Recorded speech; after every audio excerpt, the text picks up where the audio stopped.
웃는 표정으로 즐거운 상상을 하고 찡그린 표정으로 우울한 상상을 해보세요. 정서도 표정을 따라갑니다.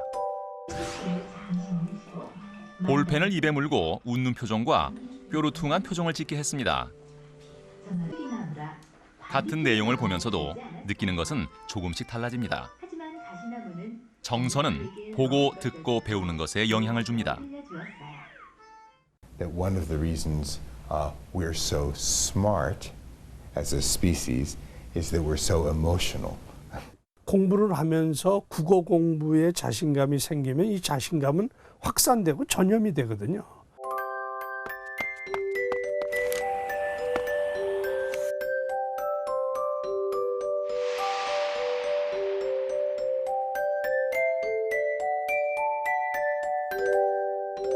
갈라파고스에도 사람이 산다.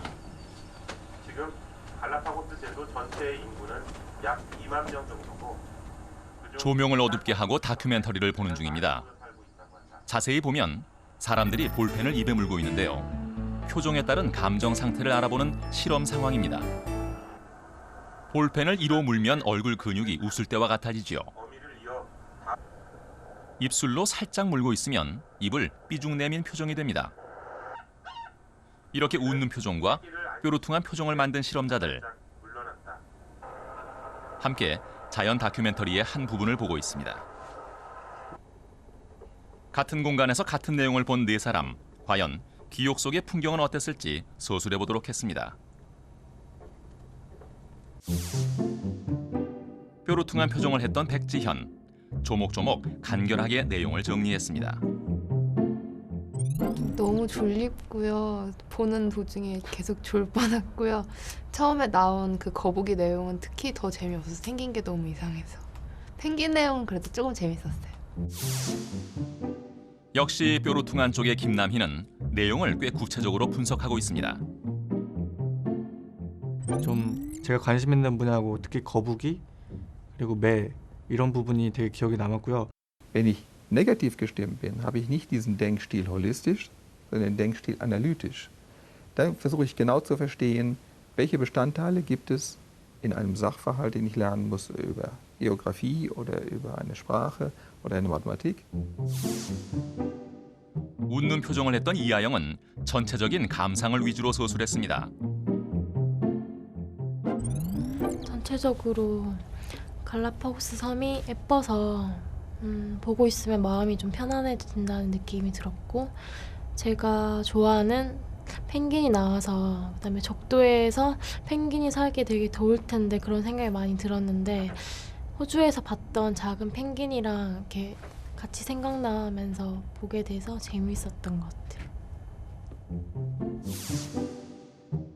상당히 많은 양을 적은 박형관. 자신의 느낌을 강조하고 있는데요. 예, 이렇게 전체적으로 날씨가 맑았던 것 같아서 이렇게 기분이 좋았고요. 또 배경이 이렇게 바다랑 풀밭이 있어서 그것도 되게 이렇게 볼 때 기분이 좋았습니다. Und wenn ich in dieser positiven Tendenz bin, dann möchte ich eigentlich da positiv bleiben. Und ich habe einen anderen Denkstil, den wir holistisch nennen. Ich betrachte die Sachverhalte, die ich lerne, im großen Zusammenhang. Ich gucke nicht, welche einzelnen Elemente diesen großen Zusammenhang darstellen. 표정이 감정을 만듭니다. 긍정적이든 부정적이든 감정은 공부에 영향을 미칩니다. Es ist ein Paket. Der Gesichtsausdruck, die Gefühlslage, der Denkstil und die Lernleistung sind zusammenzusehen. 뇌가 하는 일은 곧 마음이 하는 일과 밀접하게 연관돼 있습니다. 공부에서 놓쳐서는 안 될 중요한 사실입니다.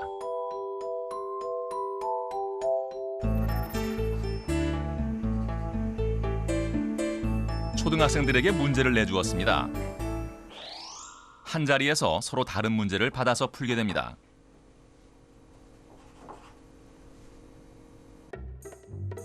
스무 컵짜리 물의 양을 재는 문제입니다. 37컵짜리 물동이에서 14컵짜리 물동이로 물을 퍼내면 23컵의 물이 남습니다.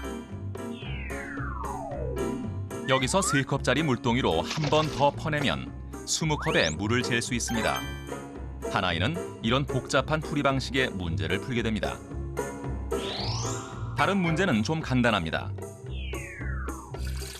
23컵짜리 물동이에서 3컵짜리 물동이로 한 번만 물을 퍼내면 바로 20컵짜리 물의 양이 나옵니다.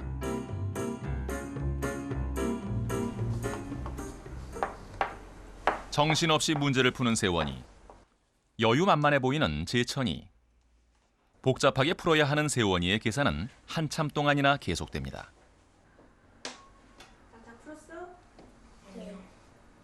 세원이는 여전히 괴롭습니다. 2차 문제가 주어졌습니다.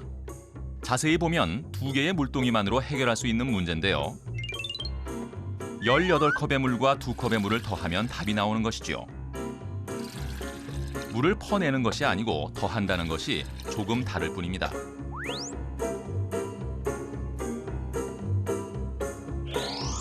또 다른 문제는 앞서 보았던 간단한 문제와 같은 방식입니다. 14컵에서 8컵을 퍼내면 6컵이 나옵니다. 이 두 문제를 아이들에게 똑같이 주었습니다. 두 번째 문제지를 받아든 두 아이. 본격적인 얘기는 여기서부터입니다. 문제를 받자마자 시원시원하게 풀어나가는 제천이가 먼저 눈에 띄는데요. 자신만만한 얼굴입니다. 그런데 세원이는 여전히 힘이 듭니다. 제천이는 금세 문제를 푼 반면 세원이는 또 한 번 복잡한 그물에 걸려든 심정입니다. 같은 문제를 받아들고도 반응은 너무도 다른 두 아이들. 쉬운데요. 왜 쉬운 것 같아? 그냥 더하기하고 빼기밖에 안 나와요. 3개 다 써야 될 것 같고요. 너무 어렵게 생각했어요. 고뇌의 흔적이 가득한 세원이의 답안지에 비해서 제천이는 답안지도 깔끔합니다. 또 다른 두 아이들에게도 비슷한 상황이 벌어졌습니다. 듣고 보니 너무 쉬운 풀이 과정입니다. 14컵에서 이럴 8컵을 수가. 빼면 되지. 이렇게 쉬운 문제였다니. 쉬워? 네. 시작. 같은 형식의 문제를 대학생들에게 내준다면 어떨까요? 1차 테스트에서 대학생들은 복잡한 문제와 쉬운 문제를 각각 풀었습니다. 이어서 2차 테스트가 진행되는데요. 간단하게 풀 수 있는 같은 문제지가 주어집니다. 이하영이 가장 먼저 문제를 풀었습니다. 그에 비해서 다른 학생들은 2배의 시간을 소비하며 오래 고민하는 모습인데요.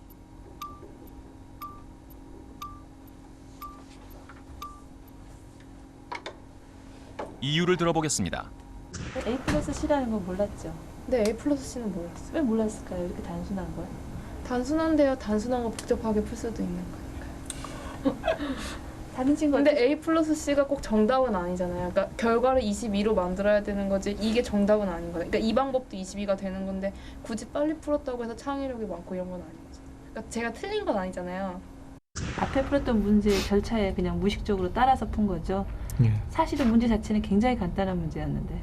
예. 그게 만약에 보기가 없었으면 그냥 예, 바로 이렇게 답이 나왔을 수도 있을 것 같아요. 물동이 2개를 이용해서 대상이 없지 않습니까? 사실 박형과는 1차 테스트에서 간단한 문제를 풀었습니다. 2차 테스트에서 가장 많은 시간을 소비했다는 것은 의외의 결과였습니다. 결론적으로 이하영 양의 생각하고 박형관 군의 생각은 문제 푸는 방식에서 어떤 차이가 있다고 생각해요?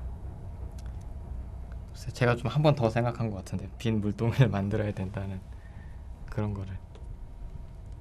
누가 더 답에 빨리 가까이 간 것 같아요? 답을 빨리 네, 누가 접근했는지. 빨리. 글쎄, 이건 초시계를 정해보셨으면 아셨을 것 같은데. 생각이 어떻게 생각의 흐름이 초시계는 가장 늦었어요 지금. 예. 생각의 흐름이라든가. 그래서 이분이 제일 빠르셨던 것 같아요. 결과에 대해 구구절절 설명이 길어지는 대학생들에 비해서 초등학생들은 참 쉽게 수긍합니다. 이럴 수가. 이렇게 쉬운 문제였다니. 쉬워? 네. 이렇게 시험 문제를 줄 리가 없다라던가 그런 보통 대부분 이렇게 간단한 거를 대부분의 사람들이 더 못하는 것 같아요, 저는.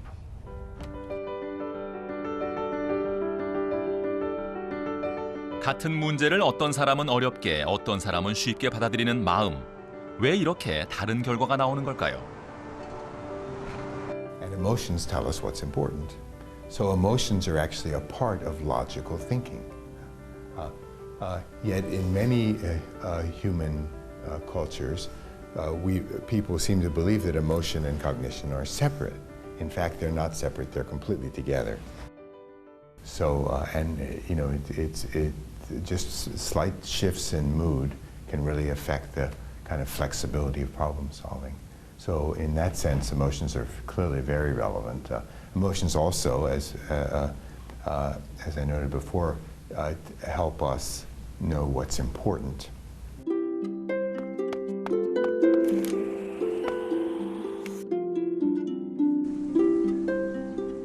전교생이 30명 남짓한 강화도의 양도초등학교입니다. 벚꽃이 흐드러진 4월 초, 아이들에게 작은 성공의 경험을 안겨주는 4주간의 프로젝트를 위해 이곳을 찾아왔습니다. 프로젝트에 참여하게 될 아이들을 만나보겠습니다. 다음에서 설명하는 어디에서 많이 16번 1번 가장 지부 형태에 가장 많은 영향을 준 것은 바람 4번. 그렇지. 오케이, 맞았다. 7번. 맞았냐? 네, 맞았어요. 아닌데. 전교생 중 5학년은 4명. 이번 프로젝트에는 성민이와 경환이 종수가 참여하는데요. 아이들의 꿈은 하나같이 축구 선수가 되는 것이라고 합니다. 자기 생각을 도화지에 표현하고. 함께 프로젝트에 참여하는 4학년은 모두 6명입니다. 싫어하는 과목은 국어, 영어, 수학. 좋아하는 과목은 체육이나 음악. 아이들에게 공부는 아무래도 어렵게 느껴지는 관심 밖의 대상입니다. 수업이 끝난 오후, 아이들은 강당으로 모였습니다.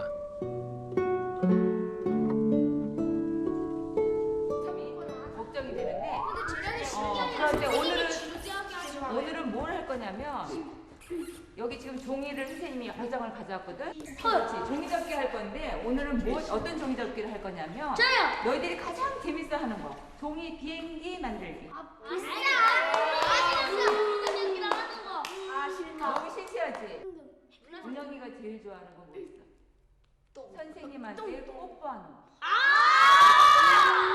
아이들의 흥미를 끌어내기 위해서 재미있는 제안을 한 선생님. 일단 시작은 괜찮은 것 같습니다.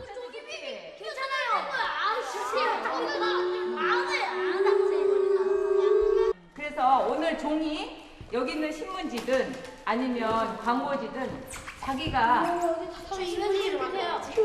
어떤 종이로 만들어서 날려야지 가장 멀리 날아갈 것인가 하는 거 지금 머릿속으로 생각을 해봐. 알았어요. 그분들 이리 오세요. 제가 어릴 때부터 늘상 골목을 누비며 날리던 종이 비행기. 어찌 보면 식상한 이런 소재로 선생님은 어떻게 프로젝트를 하겠다는 걸까요? 종이 비행기 못 접는 사람이 있나 봐. 일단 아이들은 종이 비행기를 접기 시작했습니다. 각자의 익숙한 방식대로 갖가지 종이 비행기가 등장하는데요. 이 프로젝트는 이렇게 단순한 놀이에서 시작됩니다. 나랑 똑같이 접는다. 자, 마음껏 날려보세요. 자, 펴 보면서 뭐 때문에 오른쪽으로 회전했을까? 알았니? 비행기가 날아가는 모양을 보고 왜 그럴까라는 질문이 던져졌습니다. 왼쪽을 크게 하고 오른쪽을 이렇게 작게 해. 그러면 그랬을 때 어떻게 비행기가 날아가? 선생님은 아이들이 새로운 시도를 할 수 있게 유도해 줍니다. 이렇게 갔잖아. 이렇게 마시네. 이렇게 나도 열로 이렇게. 저마다 비행기를 펼쳐서 나름대로 분석에 들어간 아이들.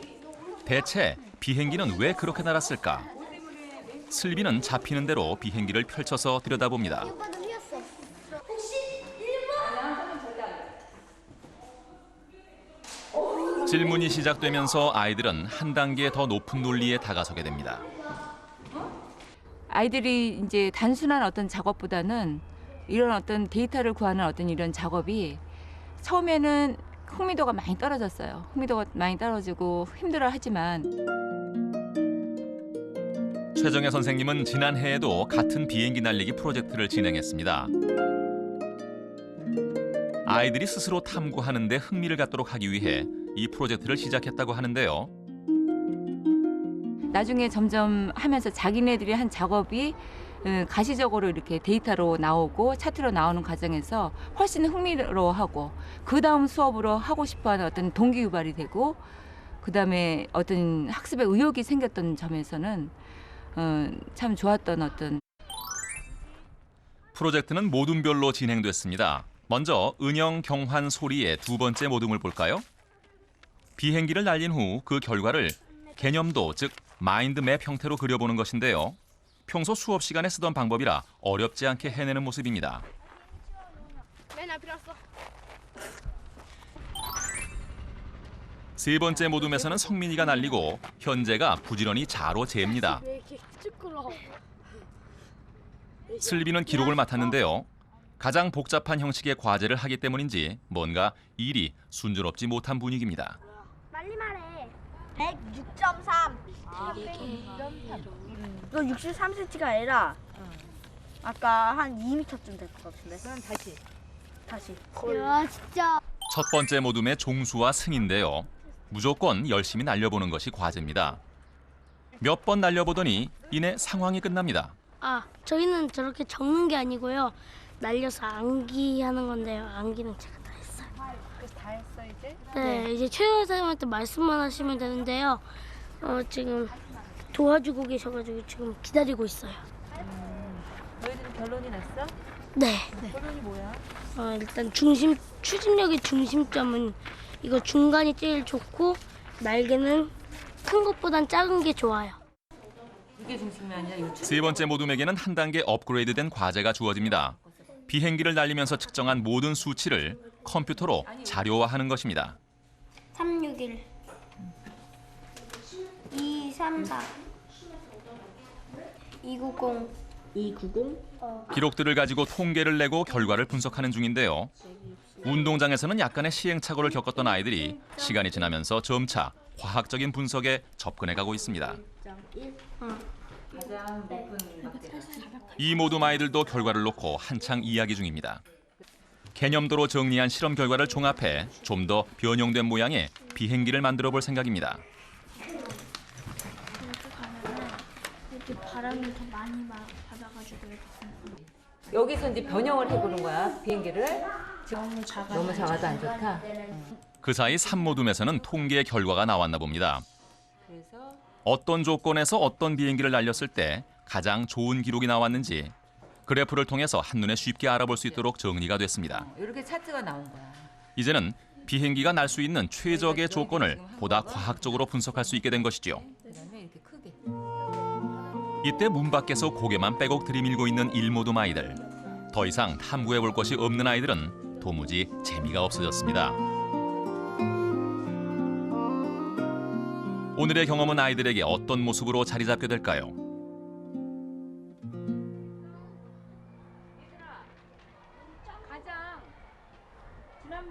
프로젝트 마지막 날, 비행기 날리기 시합을 하기로 했습니다. 그래서 자기 모둠에서 가장 잘 나르는 비행기 하나씩을 만드는 거야. 아래쪽을 쫙 다시 한번 접어주고 다시 반대쪽을 이렇게 한번 아이들은 제법 진지합니다. 몸통 다시 한번 접어주고 표와 그래프로 분석했던 3모둠, 명기한테 가르쳐줘. 날리는 실험만 했던 1모둠, 그리고 개념도로 정리해 분석했던 2모둠까지 아이들의 비행기가 날기 시작합니다. 아이들에게 성공이라는 뿌듯한 경험을 안겨준 비행기가 힘껏 날아올랐습니다. 그러면 처음에 이렇게 접어놔요. 그리고 또 여기서 또 접어요. 그래서 이렇게 돼요. 그럼 전투기, 제트기 같이. 그리고 여기서 무게 중심을 이렇게 잡아줘가지고요. 좀 45도보다 좀 높게 해가지고 세게 날리면 옆으로 가는 방향은 막아주고요. 4주 동안 아이들에게 생긴 변화는 한마디로 자신감이었습니다. 옆으로 가는 바람을 이게 막아. 어떻게 무슨 힘이 있는지 그런 걸 잘 알게 되었고 생각하는 힘도 많이 길러졌어요. 처음에 개념도 그렸을 때는 너무 어려웠는데 나중에 하고 나니까 쉬워졌어요. 어떻게 하면 어떤 비행기가 더 잘 날르고 그런 걸 알았어요. 공부도 그렇게 연구하듯이 하면 안 될까? 왜 웃어? 저 공부를 못해요. 그래도 앞으로 이제 이런 식으로 하면 되잖아. 네. 이렇게 할 수 있을 것 같아? 네. 그런 어떤 작은 순간의 어떤 경험이 아이들한테 굉장히 흥미를 느끼게 하고 또 자신감도 느끼게 했고 앞으로 이런 수업이 다른 수업과 이렇게 연계되어서도 이루어져야 되겠다라는 생각을 했죠. 프로젝트가 끝난 후 선생님이 보여준 그래프입니다. 1년 전 프로젝트의 결과였는데요. 모든 아이들이 공부하고자 하는 의지가 높아졌음을 보여주고 있습니다. 흥미도의 변화는 특히 주목할 만한데요. 가장 복잡한 형식의 과제가 주어졌던 산모둠 아이들의 흥미도가 가장 많이 올랐습니다.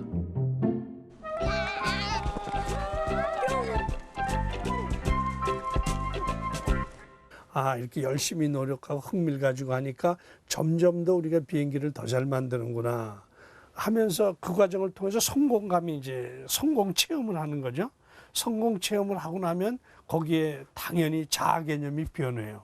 나도 이런 거 잘할 수 있네. 노력하면 조금씩 나아질 수가 있네.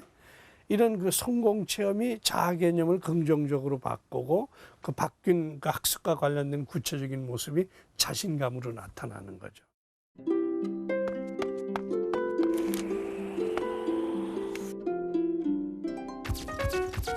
재미를 느끼는 것, 그중에서도 어떤 재미를 느끼느냐 하는 문제가 중요합니다.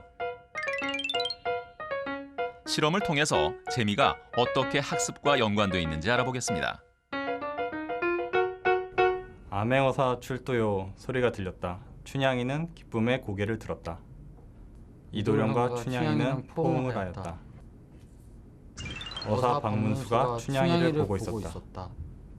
춘향이는 만성 치질로 고생했다.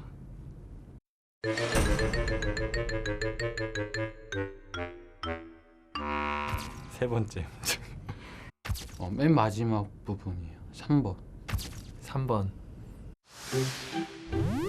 사실 이 내용은 춘향전의 내용과 전혀 상관없는 엉뚱한 내용인데요. 단지 만성치질이라는 단어 자체가 주는 즐거움에 반응한 것입니다. 이것을 정서적 재미라고 하는데요. 이때 뇌는 전대상회와 1차 시각 영역이 활성화됩니다. 논리에 맞지 않거나 특이한 이미지 앞에서 반응하는 정도죠. 이어서 또 다른 실험을 해보았습니다. 흔히 동전을 높이 던져 내기를 할 때 묻곤 하는 질문이죠.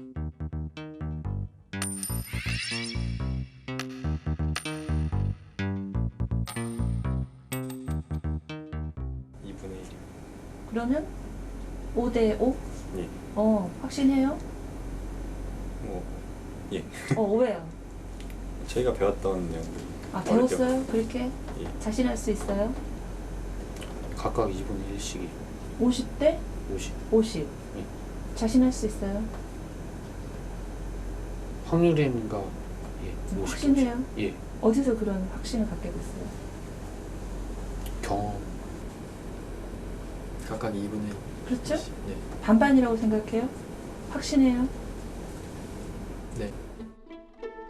확신을 가지고 2분의 1의 확률이라고 대답한 세 사람. 그러나 생각지 못한 답을 듣게 됩니다.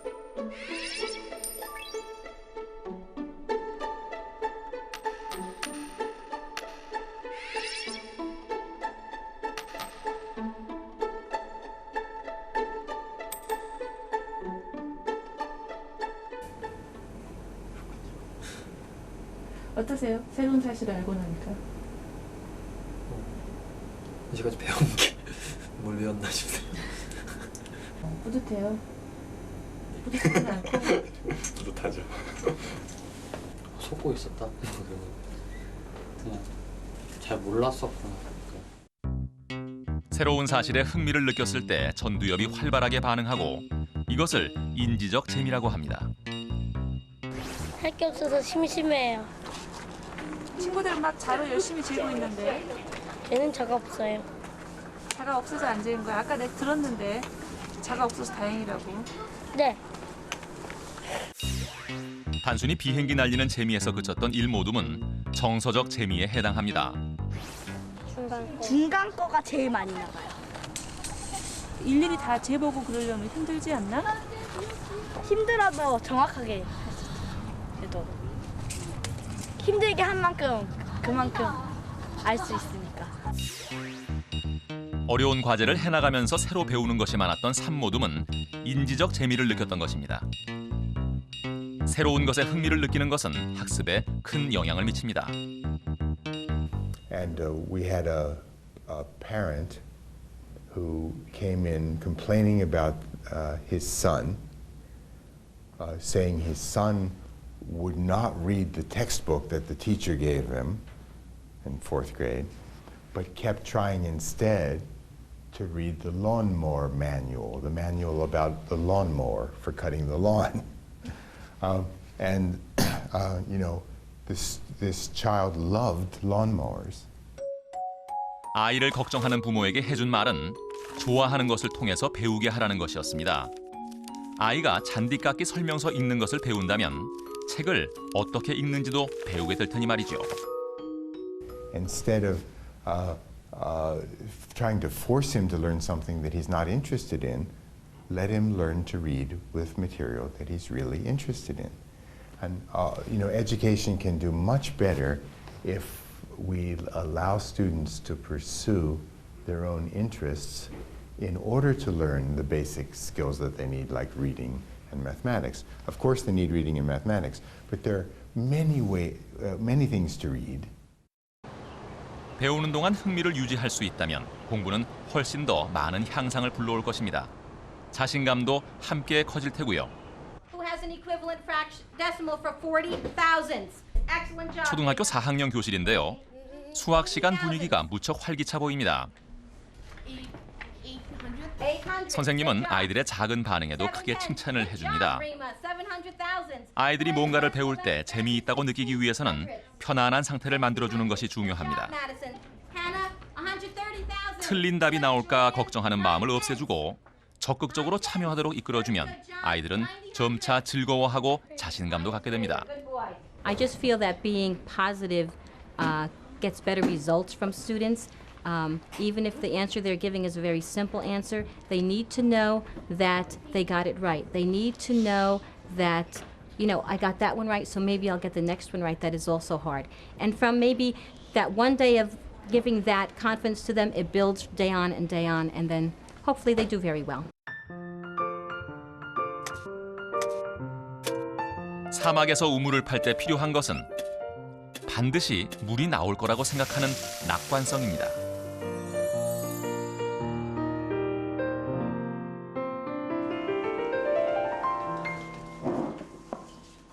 아이들에게 낙관성은 어떻게 자리 잡고 있는지 테스트를 통해서 알아보기로 했습니다. 테스트는 4학년 한 반과 3학년 한 반 모두 61명의 아이들에게 실시했습니다. 낙관성이 높은 집단과 낮은 집단이 구별됐습니다.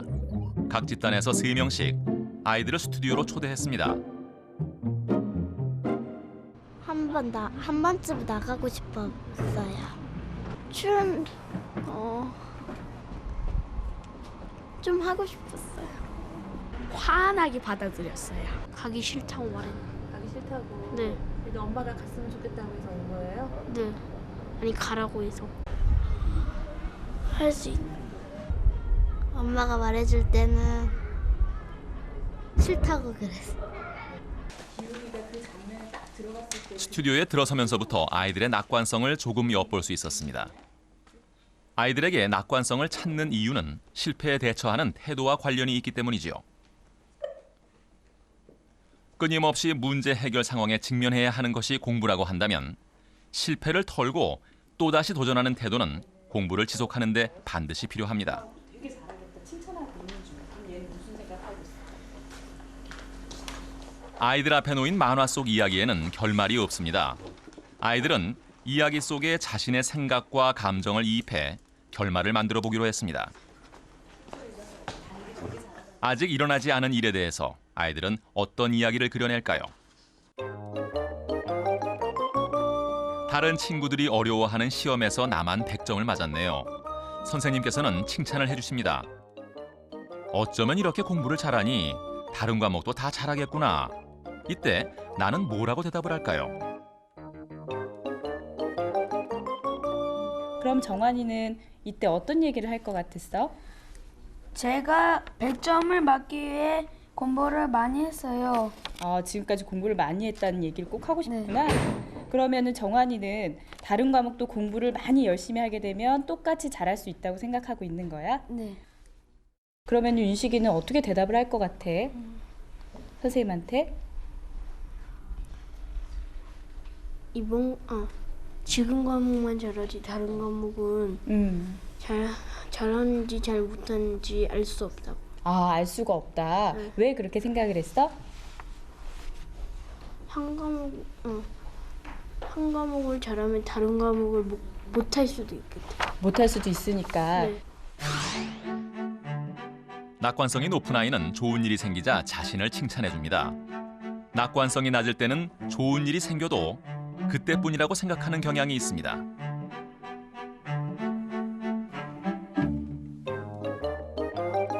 어느 날 받아쓰기에 빵점을 받았습니다.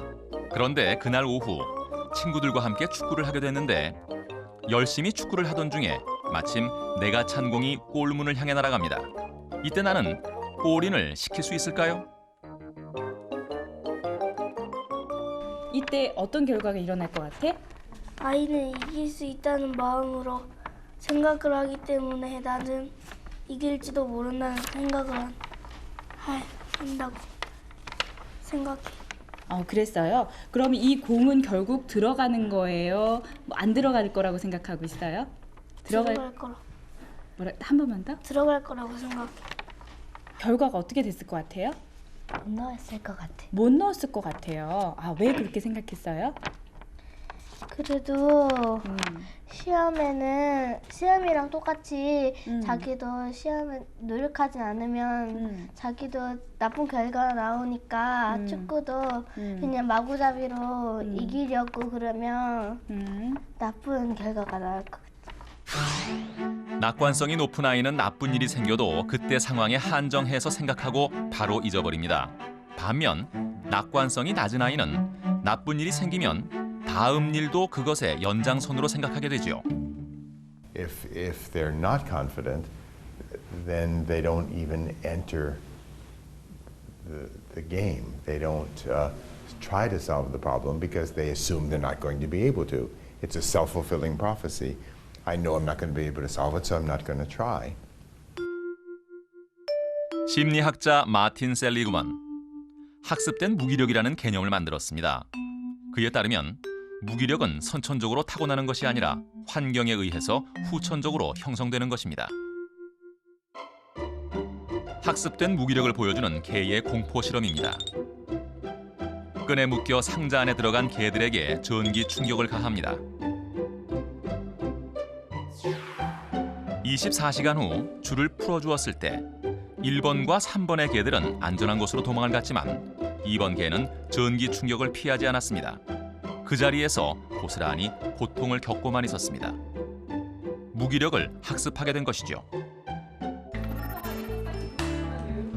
그렇다면 무기력이 아니라 낙관성을 훈련할 수 있는지 실험을 해보았습니다. 낙관성이 높은 아이들에게는 어려운 문제로 실패의 경험을, 낙관성이 낮은 아이들에게는 쉬운 문제로 성공의 경험을 주게 됩니다. 문제는 영어 단어를 외우는 것이었습니다. 2단계에서도 어려운 문제를 포기하는 아이는 별로 없는데요.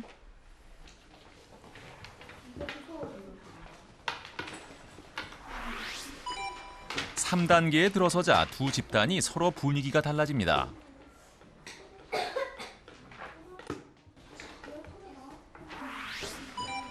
다음 단계에서는 어려운 문제를 받은 아이들에게서 무기력한 모습이 역력해집니다.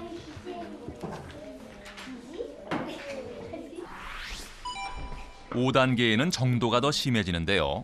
반면 쉬운 문제를 받은 쪽은 내내 밝은 표정입니다.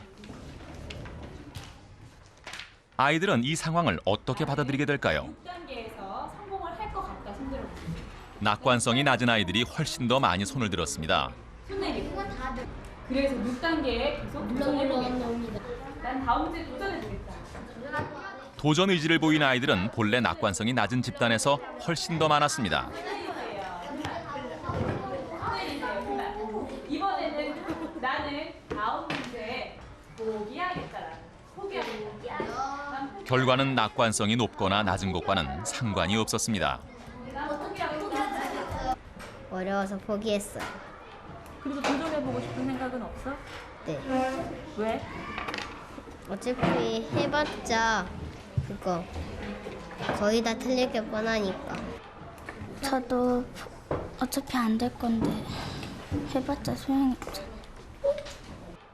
만약에 문제가 어려웠다면? 그래도 도전을 해보고 싶어요. 약간 제가 보기엔 어렵기도 했는데 그래도 재미있었던 것 같았어요. 그래서 한 번 더 도전해보고 싶었어요. 낙관성도 또 이제 훈련에 의해서 경험에 의해서 높았던 애가 낮아지기도 하고 낮았던 애가 높아지기도 한다라고 하는 건 이제 상호작용이 일어나는 거죠. 그렇죠. 낙관성은 지금 처한 상황보다 앞으로의 상황에 더 강하게 작용하는 힘입니다. 자기 자신에 대해서 낙관적으로 생각하고 긍정적으로 생각하는 사람은 모든 일을 해도 빨리 하고 남보다 더 진지하게 하니까 주변을 움직여요. 쟤 저렇게 열심히 하니까 좀 도와주자. 이런 것들이 주변 사람의 에너지를 땡겨오는데 하기 싫다고 말해. 처음부터 실험에 참여했던 윤식이의 모습입니다. 지금 과목만 잘하지 다른 과목은 앞으로의 일에 대해서 마냥 낙관하는 것은 윤식이에게 무척 어려운 일입니다. 알 수가 없다. 왜 그렇게 생각을 했어? 낙관성을 높일 수 있는 프로젝트를 윤식이에게 제안해 보았습니다. 한 과목을 잘하면 다른 과목을 못할 수도 있고. 자기에 대한 그림을 안 4주 동안 엄마와 함께 언어 습관 바꾸기를 연습하는 프로젝트입니다. 그리는데 물감처럼 삶이 되는 엄마 잘못이야. 정말 엄마가 정말 잘못. 네, 선생님이 이제 어떤 말을 연습을 해볼지를 뽑아봤어. 이런 말은 줄여주세요. 이렇게 말해봐요. 두 가지가 있어. 이 중에서 혹시 어머니가 자주 쓰시는 말이 혹시 있나요? 이거요. 엄마가 너한테 나쁜 거 시키니. 나쁜 거 시키니. 그리고 몰라. 왜 물어? 몰라. 엄마도 인정하죠. 평소 서로에게 고쳐주었으면 하는 말이 무엇인지 허심탄회하게 얘기해 보기로 했습니다. 줄여야 되겠네. 그러면 윤식이는 나는 불행한 아이야. 엄마가 지적한 윤식이의 나쁜 말은 난 불행해라는 말이었습니다. 윤식이의 지적도 이어졌는데요. 그거 말고는 사실은 없는 것 같다. 엄마. 빨리 양치해. 빨리 양치해. 그건 나쁜 말은 계속 아니지? 말하기. 제가 그리고 왜 해야 되냐고 물어보면 엄마는 그냥 해. 계속 그러죠. 그래. 이 없이 빨리 그럴 해. 수도 있겠네. 윤식이의 난 불행해, 엄마의 빨리 해가 언어 목록에 추가됐습니다. 이 정도가 아니고 빨리빨리 해 이러지. 이 말을 했을 때 이런 말을 줄여주세요. 이 말을 했을 때는 여기다 스티커를 하나씩 붙여갈 거예요. 그럼 엄마가 잘못. 윤식이와 엄마는 평소 긍정적인 말보다 부정적인 말을 많이 쓰고 있다는 것을 알게 됐는데요. 이번 프로젝트에서 언어 습관을 고쳐보기로 마음먹었습니다.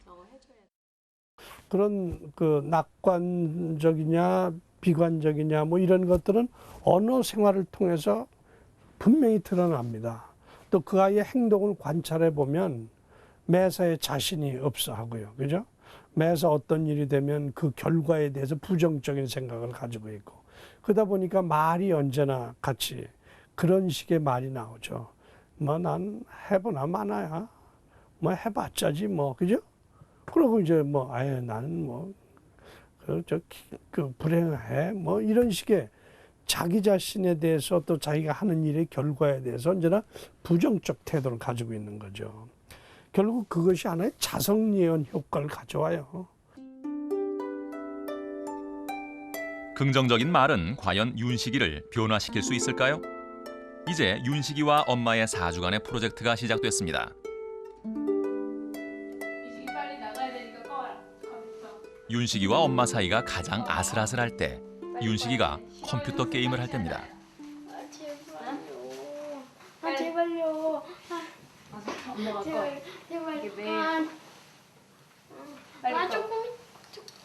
지금 나가야 되잖아. 아 조금 있다. 엄마와 윤식이의 기싸움입니다. 윤식이가 말을 듣지 않고 엄마가 채근하는 일은 여전히 이어지는 일상인데요. 2장. 하지만 스티커를 붙이겠다는 엄포가 예사롭게 들리지 않습니다.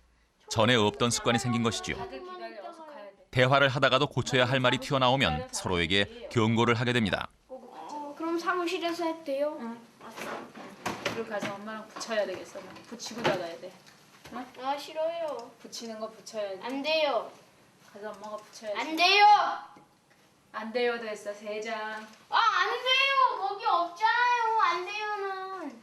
안 돼요가 왜 없어? 없어요. 이 녀석이 진짜. 없어요. 없어. 엄마와 윤식이의 대화는 바로 현장 검증으로 들어갑니다. 그러면 토요일 날 줄여주세요 말을 2번이나 썼어. 응? 윤식이 방에 떡하니 붙어있는 스티커판. 이 앞에서는 꼼짝 못하는 두 사람. 윤식이도 엄마가 이끄는 대로 프로젝트를 잘 이어나가고 있습니다. 제가 시험 점수에 좀 낮게 나왔을 때요. 엄마가 5번 엄마 해주셨어요. 뭐라고? 그래도 너는 과학을 잘하잖아. 옛날 같으면 벌써 아유 바보 멍청이 뭐 그런 걸 틀렸냐 이럴 텐데 지금 그건 아니고 윤식이가 과학도 좋아하니까 그거는 좀 네가 뭘 진짜 잘못해서 틀렸는지 알아보고 다시 한번 그거를 다시 읽고 다시 체크해봐라 그렇게 얘기를 했죠. 그랬더니 아이가 좋아하더라고 오히려. 네. 이번 사회는 꽤 잘 나올 것 같아. 사회 공부를 열심히 했구나. 윤식아 그러면 엄마가 너한테 긍정적으로 막 얘기하고 너 칭찬해 준 게 도움이 많이 된 것 같아 이번 시험에? 네.